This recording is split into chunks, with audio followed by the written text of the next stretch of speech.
low and left, and that is the result of two things. One of which is not gripping the gun hard. Like no sudden acceleration or anything. Just straight back. You want the sights to move as little as possible.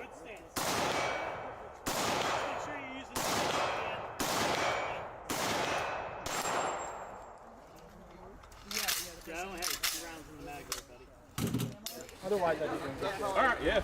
I'm gonna put up their targets for their exam. Okay.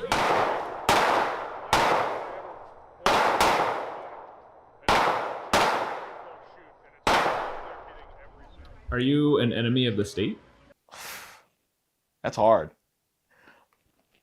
The enemy of our current state or the concept of the state?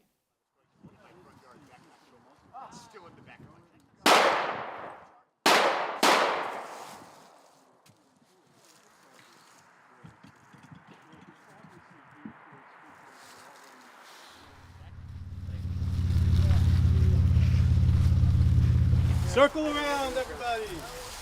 Gather around. But yeah, thank y'all for coming through for what, our November range day? Damn, I really thought it was October for a second, but good to see everybody. See a couple of new faces, and that's why we always do a little intro. So hi, I'm Kwesi, Secretary. My name is Kwesi Ando. I am a nerd. I like video games. I like interior design. I renovated this room recently. I'm pretty happy with how it turned out. And I am the secretary of the Maryland chapter of the Socialist Rifle Association. The SRA exists as not so much an answer to, existing structures like the NRA, but just to create a more welcoming presence in the gun community for marginalized people, of course, but literally everybody, everybody, regardless of political affiliation. We take all types, but we do want it to make it a welcoming space. We want it to be able to facilitate anybody that would want to come and learn about guns safely and without having to worry that like their identity or anything along those lines would get in the way of that.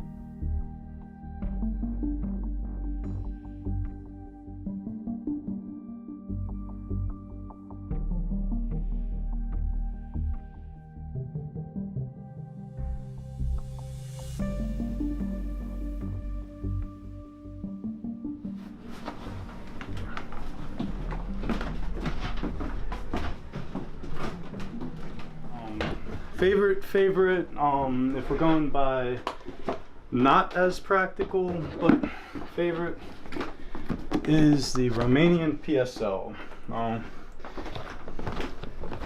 This was Romania's counterpart, I guess you could call it, to the Russian-designed Dragunov. They use this for engagements like 300 to 600 yards. It's just a good-looking firearm. Sure, the chamber's empty.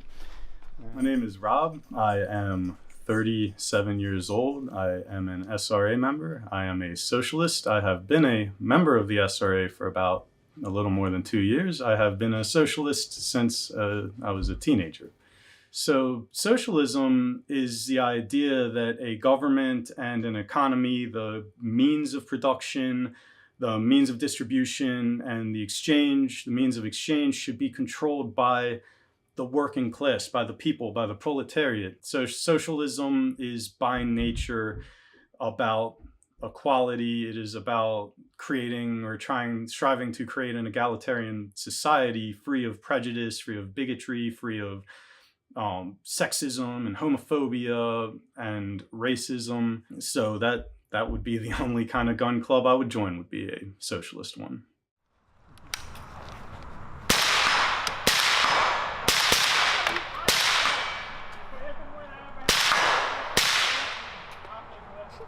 Okay.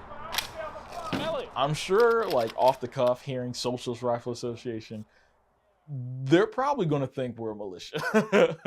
And, like, given, I guess, American thoughts around socialism as a concept, I couldn't really fault anybody for that, but that's, like I said, that's not where we are. We're not a militia. We're an education group. We're not we're not here trying to cause problems, as much as people would love to paint us with that brush, but that's not who we are. going into the 2016 election and seeing how all that went down, and the Trump presidency, and seeing how like Trump emboldened literal Nazis, literal fascists, you know, people on the right who specifically want and have committed violence against not just like the left as an entity, but like marginalized groups at large for simply daring to exist. You know what I mean? Like, and that's the reality that we have to contend with.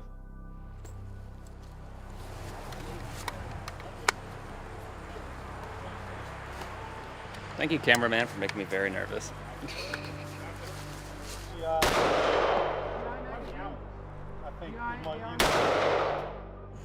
I'm Sam. I'm a 38-year-old trans woman from Pikesville. As like the political situation in America sort of deteriorated, I was increasingly felt like I did need to own a gun, and I wasn't going to be able to go to a lot of traditional places and learn how to use them or even purchase ammunition without maybe being harassed.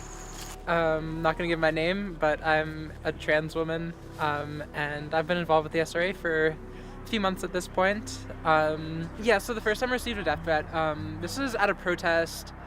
We were at a Free Palestine march, and there was a Nazi there who was also not a fan of Israel, but not for the reason that everyone else there was not a fan of Israel. And I kind of went up to him and I was like, "Hey, you're not welcome here." And he threatened me with a knife. That was kind of terrifying. And I mean, that's why I'm shooting. That's why I'm practicing self-defense.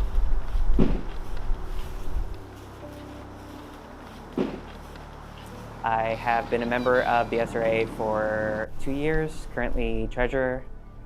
I am a non-binary, trans femme, commie gun owner, and I like video games and martial arts.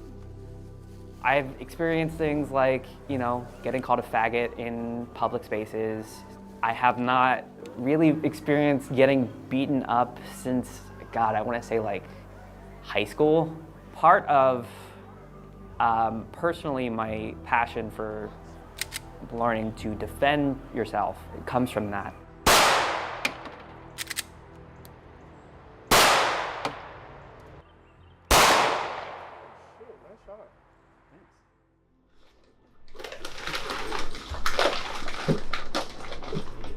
Wait. Buttons. So how many guns do you own at this point? We own 4. I feel like it's a really practical amount. We have, he has a pistol, I have a pistol, I have a shotgun, and he has a rifle. Alexa, stop. We were living in Elkton when I first took him shooting, and I was noticing a lot of Nazis. I was up there doing home energy audits, you know, so I was in a lot of people's houses, and I was in a lot of neighborhoods, and I was in a lot of bad neighborhoods. And there were a lot of Confederate flags and a lot of swastikas. And mostly you saw swastika tattoos, but there were like, some people had their homes just decorated in swastikas on the inside, you know?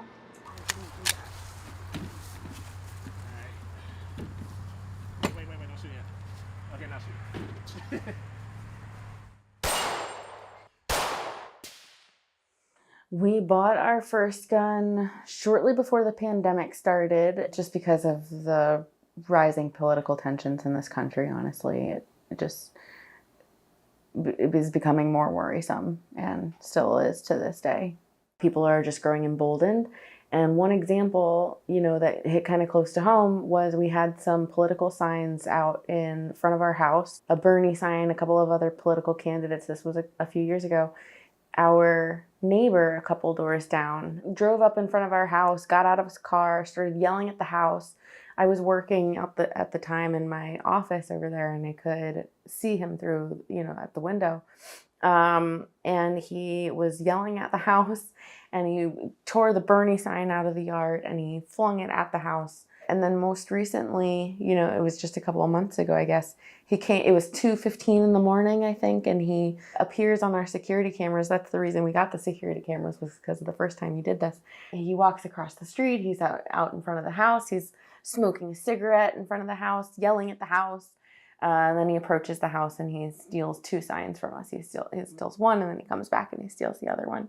And he never admitted to it. My partner confronted him one day and said, "Are we ever getting our signs back?" And he said, "I don't know anything." And he said, "Okay, well, my cameras do." You know. And just so you know, your bag release is there. I wouldn't in case you were here. I swap stocks on my mini.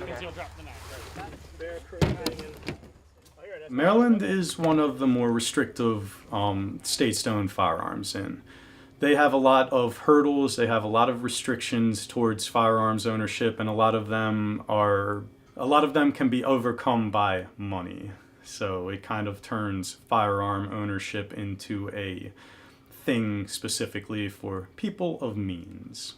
So the reason we actually have myself and 2 other members in the SRA had decided to go and get our trainers qualifications so that we could become registered handgun trainers in Maryland, because we specifically wanted to break down one of those financial barriers towards firearm ownership.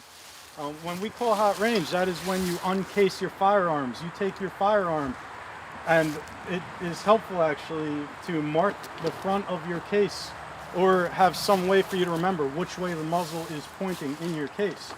You always want that muzzle pointing down range. Low ready, finish out your mag. Yeah, we're good. Go hot. Go hot. Range is hot. Range is hot. But again, I know you know how to shoot. I've seen you before, so just whatever you're. Just don't rush through it.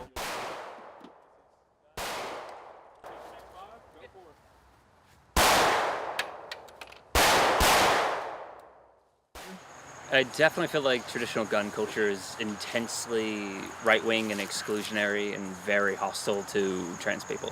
I go to a lot of like more traditional like gun ranges, stuff like that. I kind of get the feeling that a lot of people there kind of want to kill me. But, like, I see cops there sometimes. I'm not a huge fan of cops. I've been personally assaulted by a number of cops. I've had friends that have been assaulted by cops, and that does not make me feel safe. When we took our HQL class, my partner and I, it was in a really right-wing environment. It was, you know, right-wing propaganda was being injected into the lesson plan. How so? Oh, God. Well, Nancy Pelosi's trying to take this away from you. Isn't that ridiculous? Here, pass this bullet around so you can see how ridiculous it is that Nancy Pelosi's trying to take this away from you, you know? Very overt. Not hidden at all. This is what you get to shoot at to qualify. If you cannot hit this from 15 yards, you don't belong here. So we will make sure you can, though. Don't worry. It's, yeah. Hit that 17 times here. Yep, 17 times anywhere. That's all you got to do. Anywhere in the blue. I'm sorry, anywhere in the blue. Yep.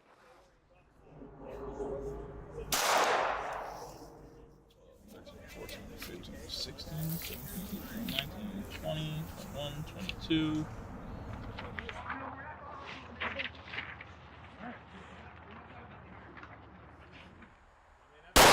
Very nice. You know, you can look down it, you see there's nothing in it, so you're out. And that's great. You said this is your first time shooting? That's ridiculous. That's crazy. Like that's wild. Like I was absolutely not shooting like this when I started. Like I'm jealous of all y'all. Anyway, unload and show clear for me. Well, I'm Georgia. I just shot for the first time a few minutes ago, so this is a very new experience to me. At first, I was really scared of the idea of shooting a gun, but then the more I thought about it, I warmed up to the idea. I see so much hate, so, but then I realized that, like, being able to handle a gun and use one yourself is important, because you kind of don't know what's going to happen. So it's good to be prepared. What I've learned is that I think if people have guns, people are going to use them. So instead of being like, get rid of guns, be more like, we all should just know how to use guns.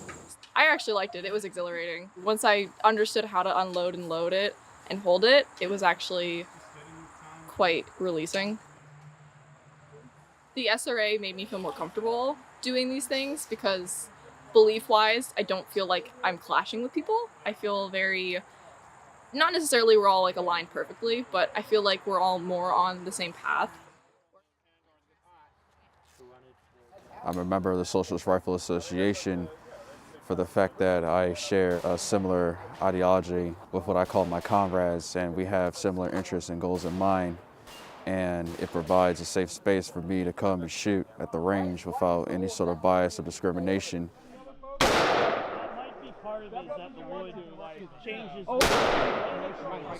Well, the biggest thing the SRA does, besides like very deliberately, asking everyone what their gender identity is and allowing you to express that freely, is they also make sure to put a lot of trans people into, positions within the organization that matter.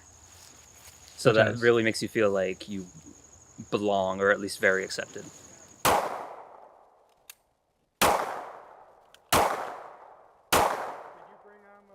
All right. You're clearly warmed up.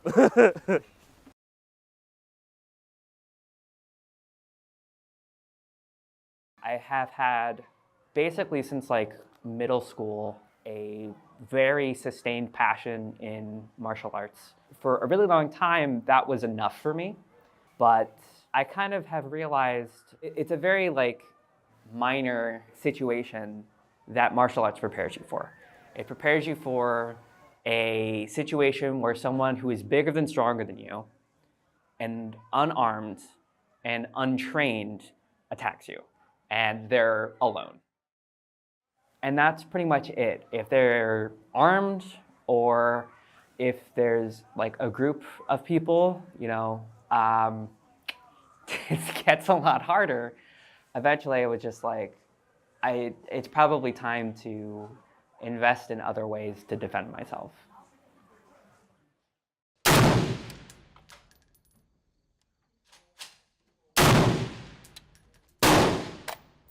I really did not have much exposure to firearms as a child. I really came into the firearms really just a few years ago. What changed the way that I was feeling was when the COVID pandemic came and ripped the mask off of the United States of America.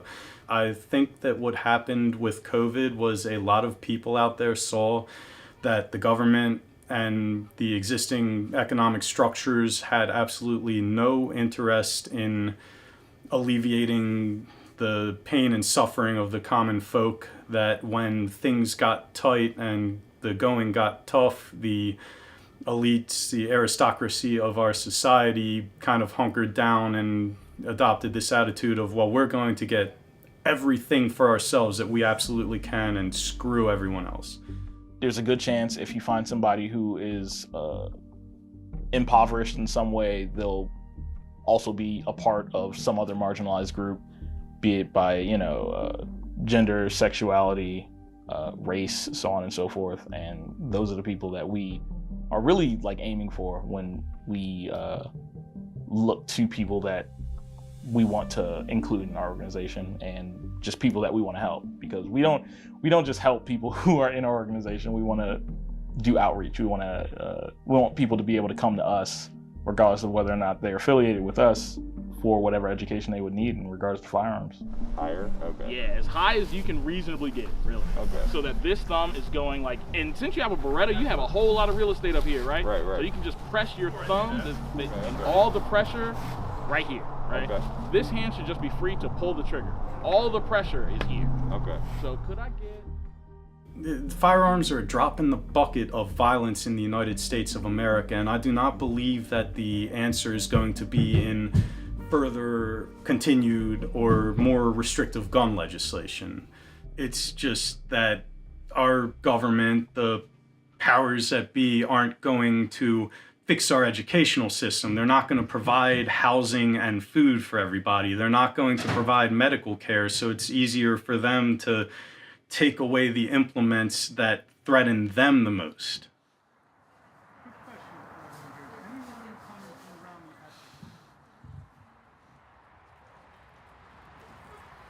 Radical, as a word for me, basically just means we need to organize outside of the traditional political system and build, people power. Tenant unions, workers' unions, and organizations like the SRA. A civil war, see I think that if there was to be a civil war, that would be something that would be the right versus the government, simply for the fact that as a left-wing communist, and from what I've seen in my groups and as well as my social groups, we aren't really in a particular place to where we could say that we are an actual considerable threat to the state, unlike that of the right-wing extremists, which I would have to admit are a lot more organized. And as we have seen from a few years back with the January 6th insurrection, that they are more than willing to breach government buildings and become militant against the state, whereas not even since the 1950s and 60s, we just held signs and we were shot for it. We're more worried about defending ourselves and our families and our loved ones and people who are like us than we are trying to antagonize the state. I just want people to be fed and have a roof over their heads and have meaningful life. Is that an enemy of the state? In the United States of America, yes, they consider that an enemy of the state. Here, the money, the resources, everything we have for everybody, literally everybody in this country, to be well taken care of is there. You know, we have the homes, food insecurity should not exist. That's what I'm an enemy of. I'm the enemy of anything that further impoverishes or makes people destitute. Make no mistakes about it, presidents, our government thrives on inequality, and it is a white patriarchal system. It is racist, but for the first time in decades, we had a president who was not afraid to speak out against some of our biggest social justice movements that were happening in America at the time, which really emboldened the bigots, it emboldened those that follow fascist ideologies, and has kind of kicked them into action. And I believe a box has been opened that we're not going to be able to shut.